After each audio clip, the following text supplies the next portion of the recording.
그래서 교회가 크면요, 어떤 사람은 내가 이 사람 만나면 힘들어. 3층에 잘 안 가. 왜냐면 미워하는 사람이 3층에 있거든요. 3층 못 가잖아요. 제한돼 있잖아요. 근데 최악이 뭐냐면은 나랑 안 맞는 사람이 한 5명만 있잖아요. 그러면 갑자기 이 사람은요, 자유가 없어요. 2층에 가니까 2층에 안 맞는 사람이 있고, 3층에 가니까 3층에 안 맞는 사람이 있고, 4층에 가면 4층에 안 맞는 사람이 있고, 5층에 가니까 5층에 안 맞는 사람이 있어요. 그럼 자기는 어디만 가능해요? 1층. 근데 1층에도 마음에 안 맞는 사람이 또 있어요. 그럼 1층에서 또 공간 안에 들어가는 거예요. 그러면요, 이 사람은요, 완전히 자유가 없는 상태로, 포로된 상태로 살아가는 거 아닙니까? 근데요, 그냥 상처받지 않고 그냥 다 사랑해요. 그러면요, 지금은요, 너무너무 기술이 좋아졌어요. 환경이 좋아졌는데 여전히 불안합니다. 선택은 많아졌는데 결정하기가 더 어려워요.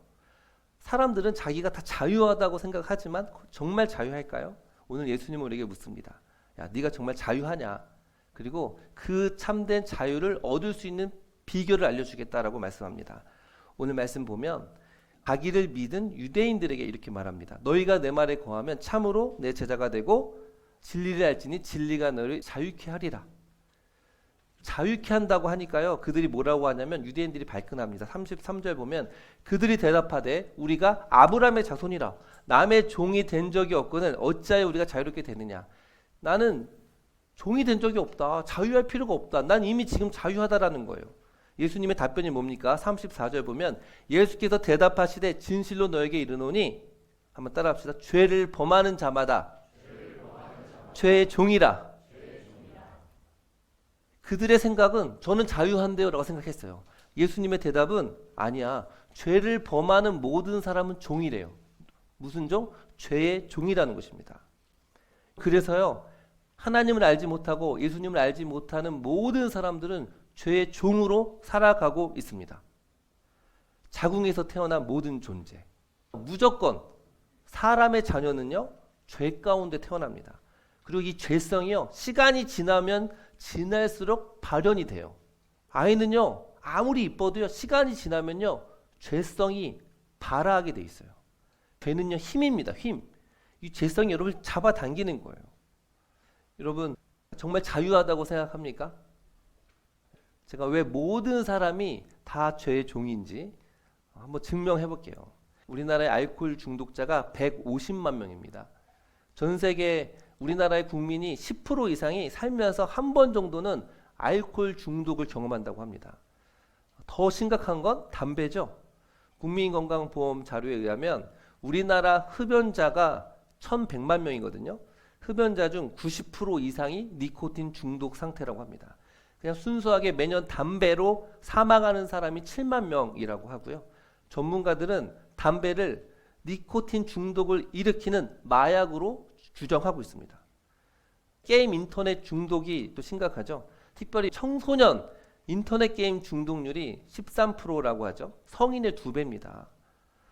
WHO에서는 하루에 4시간 이상, 한 주에 30시간 이상 하면 게임 중독으로 보는 거죠. 도박에 중독된 사람들이 많습니다. 300만 명이 넘는다고 하죠. 이렇게 4가지, 4대 중독이라 그러죠. 뿐만 아니에요. 우울증으로 110만 명이 진료를 받고 있고요. 그리고 수백만 명이 실제로는 우울증으로 고통하고 있다고 합니다. 그러니까 알코올, 담배, 인터넷, 게임, 도박 이 4대 중독 위험군만 해도 1,000만 명이 넘어요. 그리고 치료가 시급히 필요한 사람들이 300만 명입니다. 아, 나는 그런 거 없는데 라고 생각할 수 있지만 우리가 어딘가에 사로잡혀 있다는 것을 알게 됩니다. 스마트폰 중독. 성인의 20%가 고위험군이다라고 얘기를 하고요. 60대도 15%가 위험군이고 10대 청소년의 40%가 스마트폰 중독에 있다라고 얘기합니다. 그리고 그들 중에 대다수가 우울증을 겪고 있다고 합니다. 전체 한국인의 5%, 거의 200만 명이 음란물 중독에 빠져 있다고 하죠.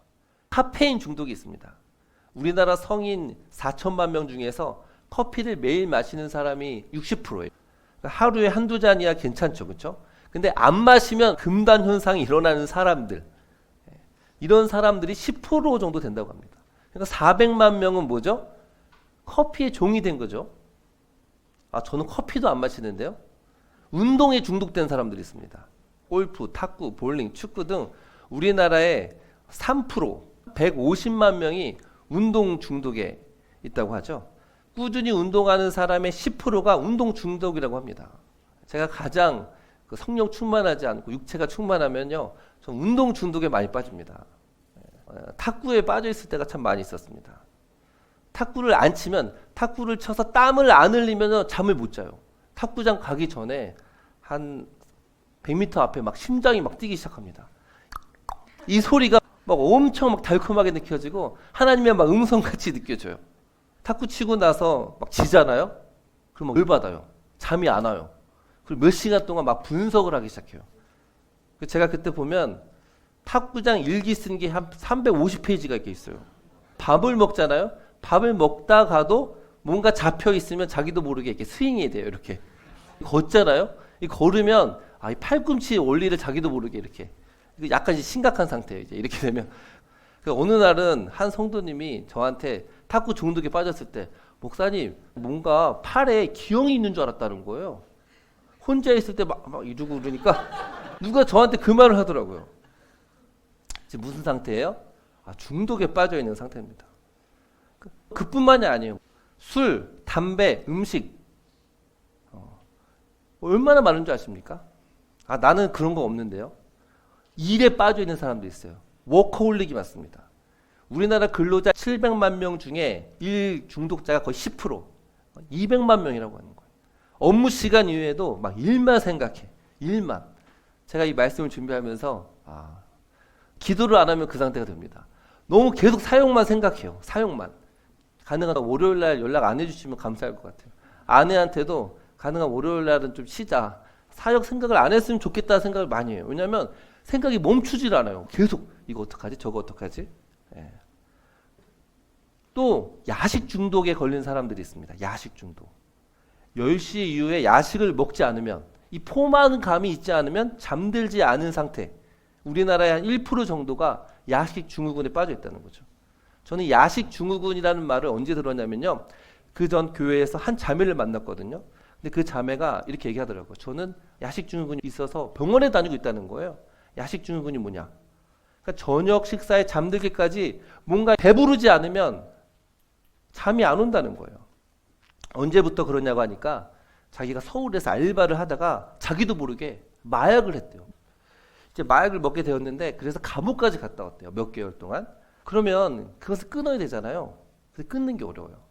그거를 끊기 위해서 자극적인 것을 먹기 시작했다는 거예요. 그래서 마약을 끊기 위해서 야식을 먹었는데 그게 야식 증후군이 됐어요. 그래서 죄의 종으로 살아가고 있는 거죠. 그러니까 놀라운 게 뭐냐면, 내가 A를 이기려고 B를 하면 B에 중독이 되고, B를 이기려고 C를 하면 C에 중독이 되고, C를 이기려고 D를 하면 D에 중독이 돼요. 그래서 칼빈은 뭐라고 합니까? 우리 마음 자체가 우상 공장이에요. 뭔가 계속 우상들을 만들어낸다는 겁니다. 사람들은요, 하나님을 사랑하는 게 아니라 어떤 사람은 음식을, 어떤 사람은 탁구를, 어떤 사람은 스마트폰을, 어떤 사람은 다른 것들을 종으로 섬기며 살아가고 있는 거예요. 로마서 6장 16절에 보면 너희 자신을 종으로 내주어 누구에게 순종하든지 순종함을 받는 자의 종이 되는 줄 알지 못하느냐? 그러니까 어떠세요? 중독이라는 게 뭐냐면 그냥 우리 끌고 가는 거예요. 하나님께 순종하는 게 아니라 탁구에 순종하고 사람에 순종하고 쇼츠에 순종하고 이거 해라 저거 해라 그러면 질질 끌려다니는데, 그래서 우린 죄의 종이라는 것입니다. 여러분, 죄는요 힘이에요. 힘. 마치 중력처럼 그 강력한 힘이 여러분을 끄집어 당겨요. 그래서 여러분을 계속 어둠으로 끌고 가는 것입니다. 사망의 몸이 나를 끌고 가는 거예요. 모든 사람은 무엇인가 중독된 채로 살아갈 수밖에 없어요. 어떻게 이 중독을 이기고 이 죄를 이길 수 있을까요? 그것은 예수 그리스도밖에 없는 줄 믿습니다. 아멘. 오늘 말씀 8장 32절. 진리를 알지니 진리가 너희를 자유케 하리라. 연세대학교 가면 큰 비석에 이 말씀이 딱 있어요. 정말 이 말씀이 세상을 바꾼 말씀 아닙니까? 진리가 우리를 자유케 한다는 거예요. 진리가. 죄에 속박되어 있는 우리를 자유케 하는 건 바로 진리입니다. 진리. 예를 들어 제가 3층에 저희가 인테리어 공사를 했잖아요. 어떤 분이 히타를 기증하신 분이 있어요. 히타를 딱 틀었어요. 히타가 안 나오는 거예요. 그래서 순간 이분이 망가진 거를 기증하셨나? 왜 망가진 거를 기증했을까? 막 이런 생각을 했어요. 전원 차단기를 해봤거든요. 근데도 안 되는 거예요. 전기 공사를 엉망으로 했나? 그런 순간 생각이 들고 판단하는 마음이 막 드는 거예요. 나중에 알고 보니까 전원 차단기의 온오프를 제가 잘못 알고 있었던 거예요. 온과 오프가 왼쪽인가 그랬는데 오른쪽으로 켜놓고 한 거죠. 모르니까 어떻게 된 거예요? 모르니까 내가 속박되었어요. 모르니까 화가 나고 분노하고 오해하게 된다는 거죠. 진리를 모르면 종으로 살게 되어 있습니다. 예수님을 모르는 사람들 보십시오. 인간의 근본적인 세 가지 문제가 있다 그랬어요. 첫 번째 무슨 문제? 정체성의 문제가 해결이 안 돼요. 내가 누구인가 알 수가 없어요. 늘 불안하고 두렵고 상처받습니다. 또 죄의 문제가 해결이 안 되죠. 죄책감의 문제가 해결이 안 돼요. 그러니까 이 죄책감으로 인하여서 늘 감정의 종이 되어 살아갑니다. 죽음에 대한 그 두려움이 있어요. 그 죽음에 대한 두려움으로 인하여서 그 자극적인 것을 대체하려고 합니다. 그러니까 그 불안이 있고 남편한테 화내고 자녀한테 화내고 사람들한테 화내는 것입니다. 그리스도만이, 진리만이 우리를 자유케 하는 줄을 믿습니다. 아멘. 처음 개척하고 나서 새가족이 딱 오잖아요. 새가족이 얼마나 귀합니까? 이 개척교회에 새가족이 왔다. 그러면요 일주일 내내 막 그분 이름을 알아가지고 기도를 해요. 기도를. 근데 그 다음 주 되면 안 왔어요. 그러면요 순간 제가 낙심이 되잖아요. 왜 안 오셨을까? 내가 설교를 잘못해서 그랬을까? 아니면 성도님들을 훈련을 안 해서 인사를 안 해서 그랬을까? 그런 생각이 드는 거예요. 근데 그럴 때 제가 뭐 할까요? 이 감정이 날 또 거짓말하고 있구나. 그래서 기도를 합니다. 성도님이 교회를 정착하는 건 하나님의 주권에 달려있지. 이 진리를 생각하잖아요. 그러면 좀 전에 했던 그 불안과 두려움이 사라져요. 신기하지 않습니까? 분명히 그 전까지는 뭔가 불안하고 뭔가 염려가 됐는데 내가 하나님 앞에서 모든 게 하나님의 주권에 달려있지라고 생각하는 순간 불안과 두려움이 사라지는 거예요. 그 진리가 우리를 자유케 하는 줄 믿습니다. 아멘. 제가 이번 주 굉장히 바빴어요. 목요일 날 공사하는데 옆에서 청소하고 또 제가 미적 감각이 없는데 의자를 뭐 살까? 신발장을 사고 그러려고 하다 보니까요. 굉장히 바쁘더라고요. 그리고 나서 제가 집에 있는데 4층에 있는 CCTV가 있거든요. 딱 켰는데 안 켜지는 거예요. 순간 불안이 찾아오는 거예요. 불안이. 어떤 생각이 드냐면 누가 문을 안 잠그고 그냥 가서 도둑이 들면 어떡하지? 이런 생각이 들고 음향기기나 코팅기계 안 끄고 가서 불이 나면 어떡하지? 불이 날 것 같은 생각이 드는 거예요. 지금 뭐죠 이게 지금? 그래서 기도를 하니까 산책 기도를 잘 하고 나니까 불안이 사라지는 거예요. 하나님이 허락하지 않으면 불 날 수 없어요. 하나님의 주권에 달려있지 라는 진리를 딱 생각하니까 불안과 두려움이 사라졌어요. 아멘. 그리고 CCTV를 설치하고 왔는데 여러분 잘 보십시오. 우리가 느끼는 모든 불안과 두려움이 왜 그러냐면 진리를 생각하지 않고 있으면요 반드시 어떤 거에 속박되어 있고 불안해하고 두려워하며 종이 되게 되어 있습니다. 한 분이 지나치게 구두쇠인 분이 있어요. 예를 들어서 이분은요 지금 현재 돈이 많아요. 근데도 어렸을 때부터 불 잘 끄고 다녀. 불 안 끄면 망해. 항상 불 꺼. 그 얘기를 너무 강박적으로 들은 거예요. 그래서 조금만 아들이나 딸이 잠깐 나갔는데 방에 불을 켜놓고 왔어. 그러면 뭐라고 하는 거죠. 그것도 사실 다 병이거든요. 근데 이분이 그런 강박적 증세에서 자유함을 얻는 비결은 뭐예요? 하루 종일 불을 켜놔도 사실 몇백 원밖에 안 나가요. 이거를 정확한 팩트를 딱 알잖아요. 그러면요 자유로운 거예요. 진리가 우리를 자유케 하는 줄 믿습니다. 아멘. 진리만이 우리를 자유케 하는 거예요. 이 진리는 무엇입니까? 바로 예수 그리스도가 진리인 줄 믿습니다. 36절 보니까요. 그러므로 아들이 너희를 자유롭게 하면 너희가 참으로 자유로우리라. 아멘. 누가 우리를 자유롭게 합니까? 하나님의 아들 예수님이 우리를 자유롭게 하는 줄 믿습니다. 아멘. 나는 곧 길이요 진리요 생명이니 내가 곧 길이라 그랬어요. 내가 곧 진리입니다. 우리를 자유케 하는 가장 최고의 진리는 바로 예수 그리스도라는 것입니다. 갈라디아서 5장 1절 말씀 보면 그리스도께서 우리를 자유롭게 하시려고 자유를 주셨나니, 예수님께서 오신 가장 중요한 목적은 우리에게 뭘 주기 위해서? 자유를 주기 위해서 오셨어요. 그런즉 누구든지 그리스도 안에 있으면 새로운 피조물이라, 이전 것은 지나갔으니 보라 새 것이 되었다. 우리가 어디 안에 있으면요? In Christ, 그리스도 안에 있으면 새로운 존재가 되었다는 거예요. 새로운 존재. 그리스도 안에 있으면 이전에 속박되었던 모든 것에서 우리를 자유하게 합니다. 누가복음 4장 18절 19절 보면 주의 성령이 내게 임하였으니 가난한 자에게 복음을 전하게 하시려고 내게 기름을 부으시고 나를 보내사 포로된 자에게 자유를, 눈먼 자를 다시 보게 하고 눌린 자를 자유롭게 하고, 아멘. 자유롭게 하기 위해 오셨다는 거예요. 우리 눈이 멀었거든요. 눈이 멀면요 속박되어 살잖아. 근데 우리를 자유롭게 합니다. 눈먼 자를 다시 보게 하고 눌린 자를 자유롭게 합니다. 예수님이 이것을 위해 오셨어요. 예수님이 주의 은혜의 해를 전파하게 하려 하십니다. 희년이에요. 희년. 이스라엘은요 70년이 되면요 모든 종들을 해방합니다.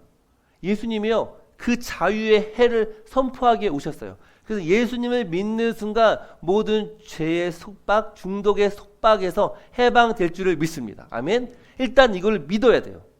그럼 어떻게 예수님이 우리를 자유케 하느냐? 첫 번째는요, 예수님이 이 땅에 우리 육신을 입고 오셨어요. 로마서 8장 3절 보면 율법이 육신으로 말미암아 연약하여 할 수 없는 그것을 하나님은 하시나니 곧 죄를 인하여 자기 아들을 죄에 있는 육신의 모양으로 보내어 육신에 있는 죄를 정하사. 그러니까요 하나님이신 신이신 그분을 어떻게 보내셨어요? 사람으로 죄에 있는 인간의 모습을 우리에게 보내신 거예요. 죄의 삭은 뭡니까? 사망이죠. 죽을 수밖에 없었어요. 그래서 예수님이 어떻게 하셨냐면 인간이 되신 거예요. 호랑이를 잡으려면 어떻게 돼요?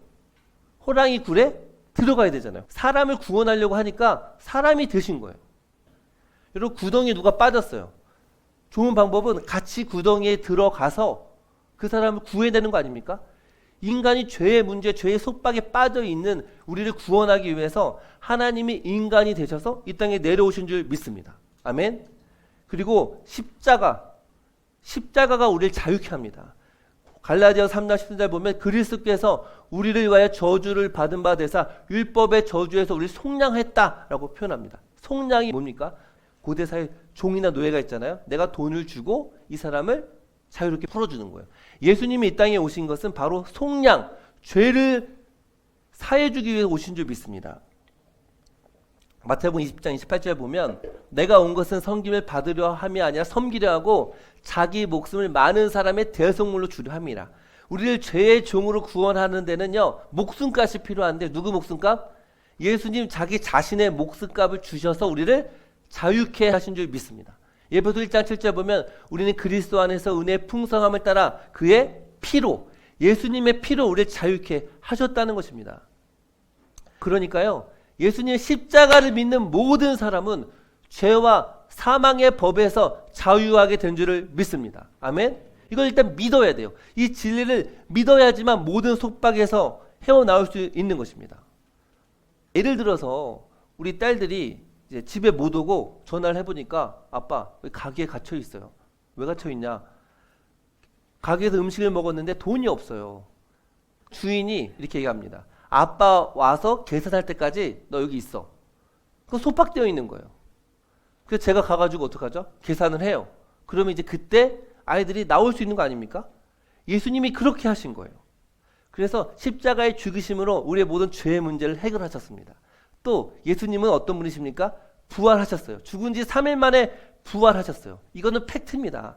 부활하셔가지고요 인간의 가장 근본적인 죽음의 문제를 해결하셨어요. 사람이 가장 종처럼 끌려다니는 게 뭐죠? 죽음의 문제예요. 죽음의 문제. 해결할 방법이 없잖아요. 그래서 죽기를 두려워 평생 종로로 타는 자들이라 표현하고 있어요. 근데요 예수님의 부활을 믿는 순간 더 이상 죽음에 끌려다니지 않게 되었어요. 늙는 것도 두렵지 않고요 병드는 것도 두렵지 않아요. 예수님이 뭐라고 하시냐면 나는 부활이요 생명이니 나를 믿는 자는 죽어도 살겠고 살아서 나를 믿는 자는 영원히 죽지 아니하리라 우리 주님 말씀하셨어요. 그래서 죄에 죽음에 속박되어 있던 우리를 자유롭게 하신 줄 믿습니다. 아멘. 또한 예수님은요 성령을 보내셨어요. 성령은 뭐 하시는 분이냐면 우리의 정체성의 문제를 완전히 해결하셔요. 로마서 8장 15절 보면 너희가 다시 무서워하는 종의 영을 받지 아니하고 양자의 영을 받았으므로 아빠 아버지라 부르짖느니라. 성령이 친히 우리 영과 더불어 우리가 친히 하나님의 자녀인 것을 증언하시나니 이렇게 돼 있어요. 성령님이 여러분 안에 거하시거든요. 그분이 뭐 하십니까? 야 사랑하는 아들아, 사랑하는 은혁아, 너는 내 아들이야, 내 딸이야. 그러니까 걱정하지 마, 염려하지 마, 내가 다 책임질 거야 라고 계속 말합니다. 오늘 말씀도 보면 아들은 영원히 거하느니라. 종은요 잠깐 일하고 자기 종의 집에 살아요. 근데 아들은요 영원히 아빠 집에 살죠. 바로 우리가 그런 존재예요. 영원한 존재예요. 종은요 임시적으로 있어요. 근데 아들은요 아버지 집에 아무 때나 갈 수 있고요. 집에 가서 어때요? 집에 가서 물어봅니까? 엄마 아빠 오늘 집에 자도 돼요? 친구나 그럴 수 있겠지만 그냥 아버지 집은 그냥 엄마 오늘 자고 갈게요 그러는 거예요. 변하지가 않아요. 예수님 믿으면 왜 이 진리가 우리를 자유케 하냐면 인간의 근본적인 문제, 불안함, 두려움, 예수님이 완벽히 해결하신 줄 믿습니다. 그래서 우리에게 완전한 소속감을 주세요. 완전한 정체성을 줘요. 절대 흔들리지 않는 절대 자존감을 줄 줄을 믿습니다. 아멘. 그래서 지난주 말씀 기억하십니까? 후보만 모든 게 내 뜻과 내 계획대로 되지 않아도 괜찮다고 안전하다는 그 느낌. 그냥 내 생각대로 안 돼도요. 아 괜찮아. 하나님이 다 알아서 하실 거야. 이 생각이 자유로운 생각 아닙니까? 그래서 인간의 그 세 가지 문제, 정체성의 문제가 해결되지 않으니까 생기는 불안들, 죄의 문제가 해결되지 않으니까 그로 인해 발생하는 죄책감, 죽음의 문제가 해결되지 않음으로 발생하는 불안과 죄책감과 두려움을 누가 해결하십니까? 예수님이 해결하실 줄 믿습니다. 아멘. 그래서요. 우리가 중독에서 이기려면 어떻게 되냐면 무조건 예수님을 의지해야 돼요. 아멘. 예수님을 바라봐야 돼요. 예수님 도와주십시오. 이 중독에서 이겨낼 수 있도록 하나님 도와주십시오라고 성령님 의지하고 말씀 안에 거하면요. 우리 이길 수 있습니다. 요한일서 3장 20절 보면 이렇게 말씀합니다. 이는 우리의 마음이 혹 우리를 책망할 일이 있어도 하나님은 우리 마음보다 크시고 모든 것을 아시기 때문이라. 저는 이 말씀이 은혜가 되더라고요. 우리 마음에 혹 책망할 게 있어요. 아 내가 죄를 지었지. 죄가 생각나요.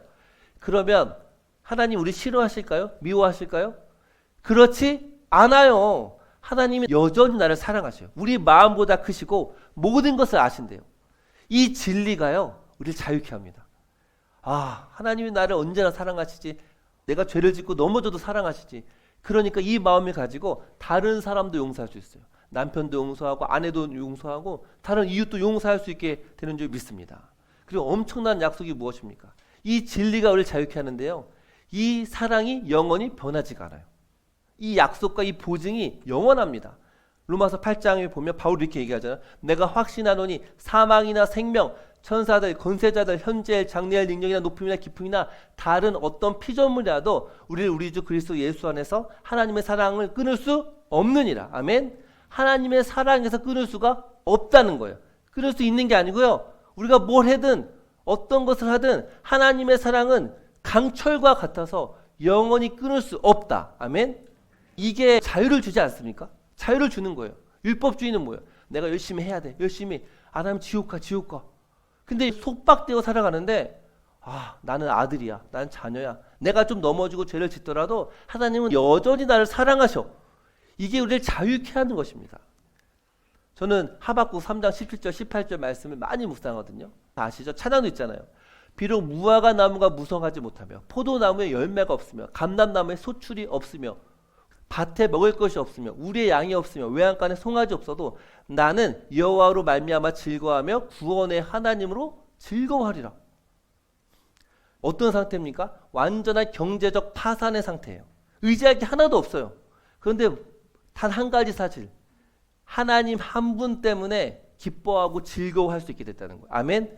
이게 놀라운 자유 아닙니까? 그전에는 꼭 무화과 나무가 있어야 돼요. 포도나무가 열매가 있어야 돼요. 뭐가 막 조건들이 많이 있어야 행복해지고 잠도 잘 자고 막 그런데 그냥 아무것도 없거든요. 통장에 돈도 없고 회사에서도 어려움이 있는데 이상하게 마음이 편안하고 기쁨이 있는 거예요. 자유하잖아요. 자유. 신약에서도 이런 사람 있죠? 바울이 얼마나 자유한지 아십니까?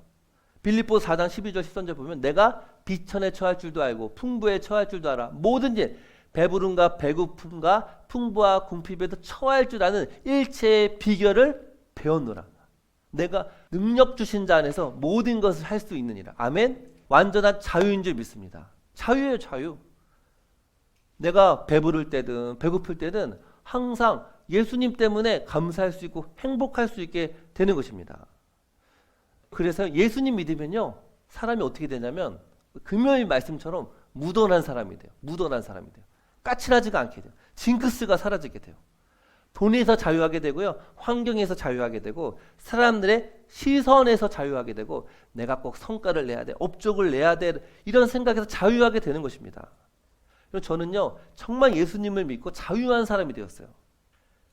여러분, 목회자 아들 PK 분들이 저희 교회에 몇 분 계시거든요. 저도 PK잖아요. 상처들이 좀 있을 수 있어요. 왜 그러냐면 항상 교회 가면 사람들이 자기도 모르게 너는 목사님 아들이 왜 그래? 목사님 딸이 왜 그러냐? 이런 얘기를 막 하시잖아요. 그러니까 이제 그런 말을 들으면 어떻죠? 나는 목사 아들로 내가 태어난 것도 아닌데 이해도 안 되고 짜증이 나고 화가 나는 거예요. 그러다 보니까 항상 남을 의식하는 게 있어요. 내가 이렇게 행동하면 남이 어떻게 생각할까? 그 나의 가치가 타인의 반응에 달려있는 것처럼 생각을 오랫동안 했었어요. 근데 제가 예수님을 깊이 만나고 나니까 이게 중요한 게 아니더라고요. 내가 목사님 아들이라는 사실도 그렇게 중요한 게 아니에요. 사람들이 나한테 뭐라고 하든 말든 중요해요, 안 중요해요? 중요하지 않은 거예요. 내 가치가 그리스도 안에 있구나. 주님 안에 있구나. 국위사함 승사인 하나님의 사랑 안에 있구나 라고 생각을 하니까요, 마음이 편안해지는 거예요. 그래서 저는 웬만하면 상처 안 받습니다. 시험하지 마십시오. 여러분이 설교 못한다고 해서 상처 저 잘 안 받아요. 제가 유튜브 보면요, 제 유튜브 댓글의 한 85%는 다 욕이거든요. 제가 한번 유명한 유튜버를 반박하는 영상 올렸더니 계속 댓글에 막 욕을 얼마나 해주시는지 제가 항상 그거 보면서 감사해 하고 있어요. 얼마나 저를 관심을 가져주시는지 몰라요. 근데 전혀 상처받지 않습니다. 그냥 이분들이 마음이 아프구나, 예수님을 잘 모르는구나 생각하는 거죠. 예수님 믿으면요, 돈으로부터 자유합니다. 경제적 자유라는 건 돈이 많아서 자유가 한 게 아니라 정말 하나님이 이 돈을 주신다는 믿음이 있으면 자유한 거예요.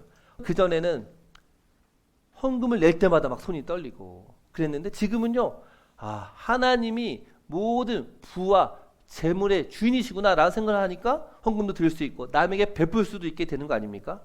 관계에서도 자유로워. 관계. 여러분 잘 보십시오. 어떤 사람은 내가 이 사람 만나면 힘들어. 그래서 그 전에 교회가 크면요, 3층에 잘 안 가. 왜냐면 좀 미워하는 사람이 3층에 있거든요. 3층에 안 가는 거예요. 이분은 항상 2층만 가야 돼. 3층 못 가잖아요. 제한돼 있잖아요. 근데요, 자유로워요. 교회에서 안 맞는 사람이 없고 다 둥글둥글해요. 그러면 1층, 2층, 3층, 4층, 5층 다 가는 거예요. 근데 최악이 뭐냐면은 교회 안에서는 어느 곳에 있든지 나랑 안 맞는 사람이 한 5명만 있잖아요. 그러면 갑자기 이 사람은요, 자유가 없어요. 2층에 가니까 2층에 안 맞는 사람이 있고, 3층에 가니까 3층에 안 맞는 사람이 있고, 4층에 가면 4층에 안 맞는 사람이 있고, 5층에 가니까 5층에 안 맞는 사람이 있어요. 그럼 자기는 어디만 가능해요? 1층. 근데 1층에도 갑자기 또 마음에 안 맞는 사람이 또 있어요. 그럼 1층에서 또 공간 안에 들어가는 거예요. 그러면요, 이 사람은요, 완전히 자유가 없는 상태로, 포로된 상태로 살아가는 거 아닙니까? 근데요, 그냥 상처받지 않고 그냥 다 사랑해요. 그러면요, 1층에 가든 2층에 가든 누가 만나든 간에 상관없는 거예요. 소그룹 같은 거 편성할 때, 구역 편성할 때 목회자가 제일 힘든 게 뭐냐면, 이분이랑 있으면 싸울 텐데, 그러면요, 또 이분을 그래 딴 데 넣어야겠다 했더니 딴 데 넣으려고 하니까 이분이랑 이분 또 싸울 텐데, 이분을 또 여기 넣어야겠다, 또 싸울 텐데, 그러면 이분을요 굉장히 막 고민하게 되는 거예요. 근데 어떤 분은요, 뭐 편성하려고 하는데 그냥 다 잘 지내요. 그러니까 이 사람은요, 다른 사람에게도 자유를 주는 거예요. 자유를. 예수님 믿으면요, 잠자리도 자유하게 됩니다. 그전에는 제가 집이 아니면 잠을 잘 못 잤어요. 딱 내가 원하는 그 공간, 그 이불, 저는 이불이 딱 덮었으면 반드시 발에서 30cm 이상을 덮어야 돼요.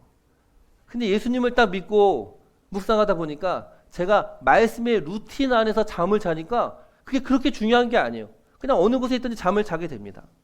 주님이 내 침대거든요. 주님 생각하면 잘 수 있는 것입니다. 아멘. 다윗은 뭐라고 하냐면 여호와는 나의 목자시니 내게 부족함이 전혀 없으리로다. 아멘. 동굴에 있든 뭐 땅바닥에 잠을 자든 하나님이 내 목자가 되시는구나 라는 생각이 드니까 두렵지 않은 줄 믿습니다. 아멘. 고린도후서 6장 9절에 10절 보면 무명한 자 같으나 유명한 자요. 죽은 자 같으나 보라 우리가 살아있고 징계를 받은 자 같으나 죽임을 당하지 아니하고. 이게 참 좋은데 근심하는 자 같으나 항상 기뻐하고 가난한 자 같으나 많은 사람을 부여하고 아무것도 없는 자 같으나 모든 것을 가진 자로다. 아멘. 이게 얼마나 자유한 사람입니까? 완전한 자유한 사람은요 돈이 있든 없든 그냥 완전한 자유를 누리게 될 줄을 믿습니다. 아멘.